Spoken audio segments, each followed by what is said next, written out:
Bismillahirrahmanirrahim. Assalamualaikum warahmatullahi wabarakatuh. Sebelumnya, perkenalkan nama saya Yanti Aprianti. Di sini saya akan mengajar mata pelajaran produk kreatif dan kewirausahaan.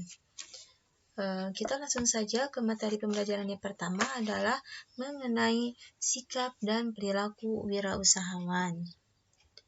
Namun, sebelum masuk ke materi pokok mengenai sikap dan perilaku wirausahawan, tentunya kita harus mengetahui dulu apa itu kewirausahaan. Mungkin di antara kalian sudah tidak asing dengan istilah kewirausahaan. Maka dari itu, kita akan bahas sama-sama mengenai definisi kewirausahaan. Di sini ada definisi kewirausahaan menurut para ahli. Nanti kalian boleh baca sendiri masing-masing pengertian dari ketiga para ahli ini. Namun kita tarik kesimpulan saja bahwa kewirausahaan erat kaitannya dengan nilai, sikap, kreativitas untuk meningkatkan kesejahteraan diri maupun masyarakat. Selanjutnya, pada dasarnya, kata kewirausahaan secara etimologi berasal dari kata wira dan usaha. Wira berarti pahlawan, pejuang, teladan, manusia unggul, berani, berwatak agung, dan gagah. Sedangkan usaha adalah bekerja, berbuat sesuatu, dan perbuatan amal. Jika kita satukan, definisi wirausaha secara etimologi ini adalah pejuang atau pahlawan yang melakukan sesuatu. Jadi, seorang wirausaha adalah seorang pahlawan. Namun, pahlawan di sini bukanlah superhero, namun pahlawan di sini adalah ketika seorang wirausaha dalam menjalankan usahanya mengalami kemajuan, mengalami kesuksesan, maka mereka akan membuka lapangan pekerjaan sehingga akan mempekerjakan orang-orang yang membutuhkan, sehingga orang tersebut akan meningkat taraf hidupnya. Itu adalah definisi dari wirausaha. Jadi kita sudah jelas ya, apa itu kewirausahaan dan apa itu wirausaha. Selanjutnya, tentunya untuk membangun suatu usaha, kita harus mengetahui dulu sumber pendanaan dalam praktik kewirausahaan, di mana sumber pendanaan yang pertama adalah bootstrapping, dan yang kedua adalah pendanaan eksternal. Bootstrapping adalah bentuk pendanaan mandiri. Jadi, dalam pendanaan bootstrapping ini, seorang wirausaha tidak memakai pendanaan dari luar, seperti investor. Beda halnya dengan pendanaan eksternal, di mana bentuk pendanaan ini membutuhkan bantuan dana dari pihak luar. Di sini ada jenis-jenis bentuk pendanaan eksternal. Yang pertama adalah investor malaikat, yang kedua ada venture kapitalis, dan yang ketiga adalah pengelola investasi global. Investor malaikat adalah investor yang menginvestasikan dana pribadi mereka sendiri ke dalam bisnis yang berpotensi menguntungkan. Sedangkan venture kapitalis adalah investor-investor profesional yang mengkhususkan diri dalam bidang pendanaan dan membangun usaha baru.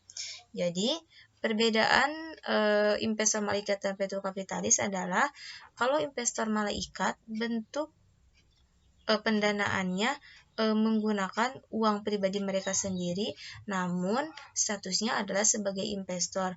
Sedangkan venture kapitalis dalam menjalankan usahanya menggunakan pendanaan dari orang lain atau dari pihak luar. Untuk jenis pendanaan yang ketiga, untuk jenis pendanaan eksternal yang ketiga adalah pengelola investasi global. Pengelola investasi global adalah perusahaan yang mengelola investasi dari para nasabah. Jadi di sini dana investasi tersebut nantinya akan diinvestasikan kepada usaha-usaha yang dirasa menguntungkan. Itu adalah sumber pendanaan dalam praktik kewirausahaan. Selanjutnya mengenai proses kewirausahaan. Tentunya untuk membangun suatu usaha harus melewati tahapan dan proses dalam usahanya. Untuk tahapan yang pertama adalah tahapan memulai, di mana dalam tahapan ini seorang wirausahawan merencanakan dan mempersiapkan segala sesuatunya, baik dalam jenis usahanya maupun peluang usahanya. Kemudian tahapan yang kedua adalah tahapan melaksanakan usaha atau tahapan jalan, di mana dalam tahapan ini seorang wirausahawan mengelola berbagai aspek yang terkait dengan usahanya, seperti halnya aspek pembiayaan, aspek SDM-nya, aspek kepemilikan, organisasi, dan aspek kepemimpinannya. Untuk tahapan yang ketiga adalah tahapan mempertahankan usaha, di mana dalam tahapan ini seorang wirausahawan akan melakukan analisis perkembangan usaha berdasarkan hasil yang telah dicapainya. Untuk tahapan yang terakhir adalah tahapan mengembangkan usaha, di mana tahapan ini merupakan tahap saat hasil yang diperoleh tergolong positif dan mengalami perkembangan, sehingga perluasan usaha adalah menjadi salah satu pilihan yang mungkin diambil para wirausahawan. Itu adalah proses atau tahapan dalam kewirausahaan. Selanjutnya kita ke materi pokok mengenai sikap dan perilaku wirausahawan. Untuk yang pertama yang akan kita bahas mengenai sikap wirausahawan.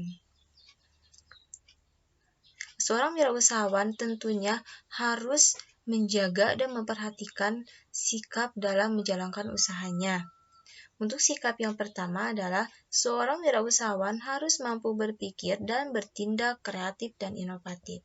Kreativitas dan inovasi adalah merupakan hal yang utama yang harus dibangun dan diperhatikan oleh para wirausahawan.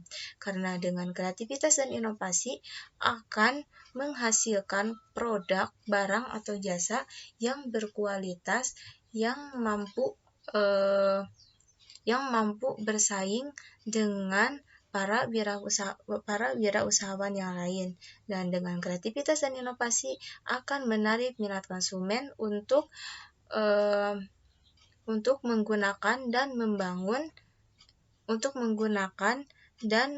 bekerja sama dengan usaha yang kita jalankan. Di sini ada beberapa contoh bentuk kreativitas dalam bidang produk barang maupun jasa.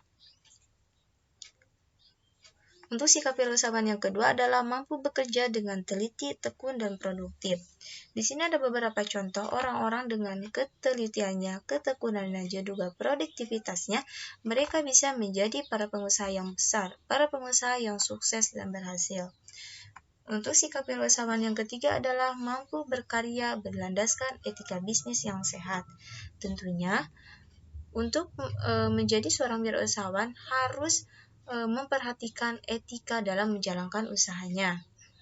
Di sini ada beberapa etika dalam berwirausaha yang harus diperhatikan para wirausahawan. Yang pertama adalah etika dalam morality, yang kedua trust, yang ketiga reliability, yang keempat choice, yang kelima principle, yang keenam relationship, yang ketujuh responsibility, dan yang terakhir adalah behavior. Untuk sikap wirausahawan yang keempat adalah mampu berkarya dengan semangat kemandirian. Bahwa di sini seorang wirausahawan harus memiliki jiwa dan semangat kemandirian karena statusnya bahwa seorang wirausahawan dapat dikatakan sebagai bos atau pemimpin. Jadi selain mereka memimpin dan mengatur dirinya sendiri, mereka juga harus mampu memimpin dan mengatur orang lain atau mengatur orang-orang yang ada di bawahnya seperti hanya karyawan dan para staf yang lainnya. Untuk sikap wirausahawan yang terakhir adalah harus mampu memecahkan masalah dan mengambil keputusan secara sistematis dan berani mengambil resiko. Resiko dalam berwirausaha adalah tantangan bagi para wirausahawan. Namun, seorang wirausahawan yang cerdas tentunya akan mampu memecahkan permasalahan tersebut dan akan mampu bangkit dari masalah yang dihadapinya dalam menjalankan usahanya. Mungkin sekian pembelajaran kita yang